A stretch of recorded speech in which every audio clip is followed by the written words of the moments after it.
Imagine a sky over Europe in 1944, streaked not with piston-driven Mustangs, but with silver jets slicing through the clouds. Sleek, futuristic, and twice as fast as anything the Luftwaffe could throw at them. Bombers no longer shredded by German guns. Dogfights decided in seconds. Entire campaigns reshaped by speed alone. That was the promise of America's first operational jet fighter, the P-80 Shooting Star.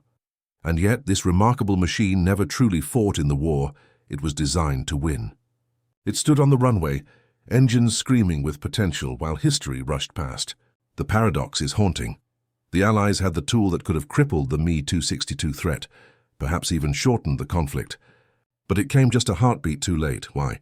What held it back? And if unleashed sooner, could it have changed the fate of the war itself? By 1943, the tide of war was beginning to shift. Allied armies pushed across North Africa and into Italy, and American bombers darkened the skies over Germany. Victory felt closer than ever, but in the shadows a new menace was rising. The Germans had unveiled the Me-262, the world's first operational jet fighter, a machine so fast it made Allied escorts look obsolete. In the right hands, it could tear entire bomber formations apart. The war in the air, so costly and brutal, suddenly hung in the balance again. In Washington and London, alarm bells rang. If the Luftwaffe could field these jets in significant numbers, years of hard-fought gains might collapse overnight. The United States needed an answer, and fast. That responsibility fell on Lockheed and a young engineer named Clarence Kelly Johnson. With his small team, the Skunk Works, he was asked to do the impossible: design, build, and fly a brand new jet fighter before Germany's could dominate the skies, and the countdown had already begun. The order came down like a lightning strike: build an American jet and do it yesterday. What followed was one of the most frantic engineering races of the war. Clarence Kelly Johnson and his Lockheed Skunk Works team drew designs, cut metal and assembled prototypes with breathtaking speed. In just 143 days, a record that still stuns aviation historians, the P-80 Shooting Star took shape. Sleek lines, a tricycle landing gear, and a single powerful jet engine promised performance unlike anything in the American arsenal. But speed of development came with a price. The engine, a licensed copy of the British de Havilland Goblin, ran hot and temperamental. The airframe pushed the edge of stability. Fuel consumption limited range. It was futuristic, yes, but fragile, an experimental bird dressed as a war machine. Still, the very existence of the P-80 showed America's determination to leap into the jet age. Yet as it rolled onto the runway, the question lingered: could this rushed miracle survive its first true test? On January 8, 1944, the prototype P-80 took to the air for the first time. The crowd of engineers and officers on the ground held their breath as the jet roared down the runway, lifting into a new era of flight. For a brief moment, it seemed America had found its answer to the Me-262, but reality struck quickly. The engine overheated. Components vibrated loose. Maintenance crews discovered systems failing after only a handful of hours. Each triumph in speed was shadowed by fragility. Then came the tragedy. In October 1944, veteran Lockheed test pilot Milo Burcham took one of the P-80s aloft for routine testing. Moments later, something went catastrophically wrong. The jet crashed, killing Burcham instantly. His loss shook the program to its core, reminding everyone that innovation carried a human cost.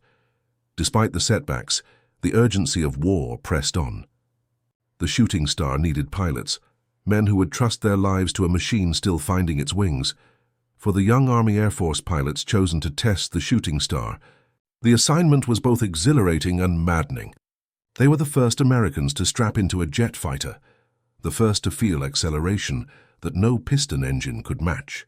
The cockpit vibrated with raw power, and the aircraft leapt forward like nothing they had flown before. In those fleeting moments, it felt as if the future of aerial combat was within their grasp. But frustration quickly set in. Mechanical failures grounded jets after only a few sorties. Spare parts were scarce, engines overheated, and training schedules were constantly interrupted. Some pilots spent more time waiting on the tarmac than flying.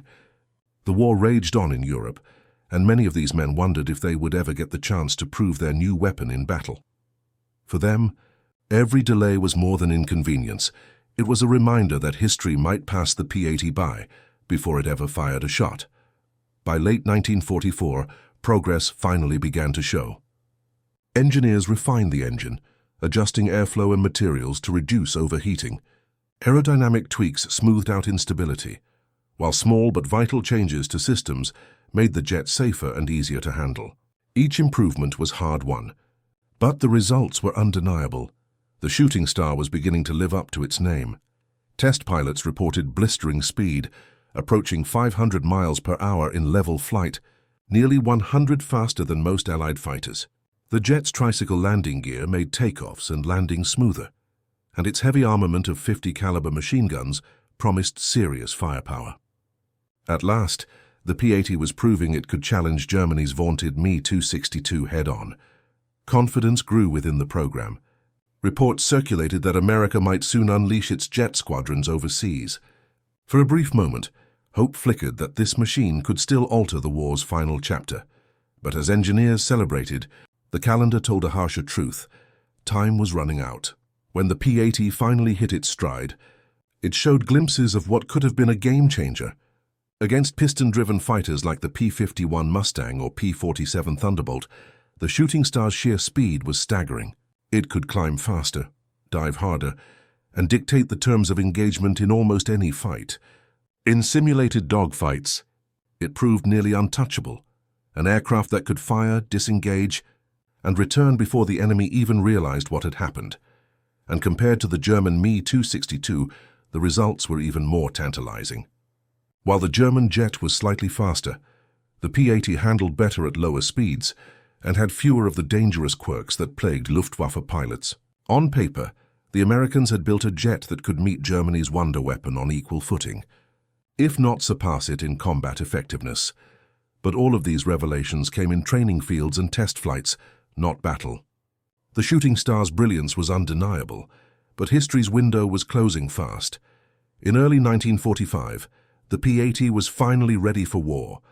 The first operational aircraft were shipped overseas to the Italian front, where American pilots waited eagerly to put them to the test. Rumors spread that the Shooting Star would soon escort bombers over Germany, perhaps even duel with Me-262s in the skies above the Reich. For the men who had trained and waited, this was the moment they had dreamed of. But fate had other plans. By the time the P-80s arrived, Germany was already collapsing. Allied armies pushed across the Rhine. The Luftwaffe was a shadow of its former self, and the war in Europe was racing toward its conclusion. The jets sat ready, engines warmed, but no enemy worthy of their speed ever came. It was a cruel irony.